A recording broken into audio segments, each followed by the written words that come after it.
नमस्कार, मैं हूं जूही वर्मा। केंद्रीय वित्त मंत्री निर्मला सीतारमण बजट पेश कर रही हैं और अब तक बजट का जितना हिस्सा पेश किया जा चुका है उसे देखकर साफ कहा जा सकता है कि ये पूरा बजट चुनावी है। दरअसल इस साल 5 राज्यों में विधानसभा चुनाव होने हैं। पश्चिम बंगाल, केरल, असम और पुडुचेरी में चुनाव है और उनको देखते हुए ही ये बजट का बड़ा हिस्सा डिजाइन किया गया है और इन प्रदेशों को ढेर सारी सौगात दी गई है। चौंकाने वाली बात यह है कि जिस पश्चिम बंगाल के लिए बीजेपी इतनी कवायदें कर रही है, वहां पर सीटें बढ़ाने के लिए, जीत हासिल करने के लिए, ममता बनर्जी को हराने के लिए, उससे ज्यादा बड़ा हिस्सा बजट का फिलहाल तमिलनाडु को जाता हुआ नजर आ रहा है। एक सरसरी नजर मारते हैं कि इस बार बजट में इन्हें क्या मिला है। सबसे पहले आपको बता दें, भारतमाला प्रोजेक्ट के लिए 3.3 लाख करोड़ रुपए दिए जा चुके हैं। रोड इंफ्रास्ट्रक्चर के लिए इकोनॉमिक कॉरिडोर बनाए जाएंगे। 3,500 किलोमीटर नेशनल हाईवेज प्रोजेक्ट के तहत तमिलनाडु में 1.03 लाख करोड़ रुपए खर्च होंगे।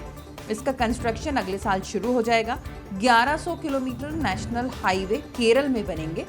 इसके तहत मुंबई कन्याकुमारी कॉरिडोर भी बनेगा। केरल में इस पर 65,000 करोड़ रुपए खर्च होंगे, बहुत बड़ी राशि है। बंगाल में 25,000 करोड़ रुपए की लागत से हाईवे बनेंगे। कोलकाता सिलीगुड़ी रोड का अपग्रेडेशन होगा। 34,000 करोड़ रुपए असम में नेशनल हाईवेज पर भी खर्च होने वाले हैं।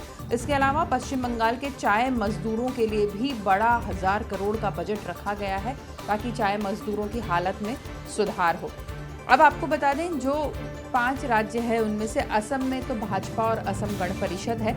इसके अलावा पश्चिम बंगाल में तृणमूल कांग्रेस का राज है, जिसे मिटाने की बीजेपी पूरी तरह से कोशिश कर रही है, सत्ता में आने का प्रयास है।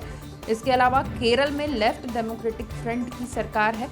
तमिलनाडु में के पलनीस्वामी की सरकार है, जो AIADMK से सीएम है। और कांग्रेस फिलहाल पुडुचेरी, जो केंद्र शासित राज्य है, वहां पर काबिज है। तो अब बीजेपी की कोशिश है कि जो बजट से भी इन्हें ज़्यादा से ज़्यादा लाभ दिया जाए। नेशनल हाईवेज के रास्ते अब विकास को इन प्रदेशों में पहुंचाने की कोशिश है और उस विकास के सहारे विधानसभा चुनाव के शीर्ष पर जाने की भी कोशिश बीजेपी कर रही है। ज़्यादा फोकस तमिलनाडु पे इसलिए क्योंकि वहाँ गुंजाइश ज़्यादा है। केरल में बीजेपी खुद जानती है कि इतनी जल्दी जीत मिलना बहुत मुश्किल होगा। पश्चिम बंगाल में भी लड़ाई बहुत टफ है। ऐसे में तमिलनाडु पर पूरा फोकस ज़्यादा किया गया है। असम तो बीजेपी का ही स्टेट है, उसको लाभ दिया ही गया है।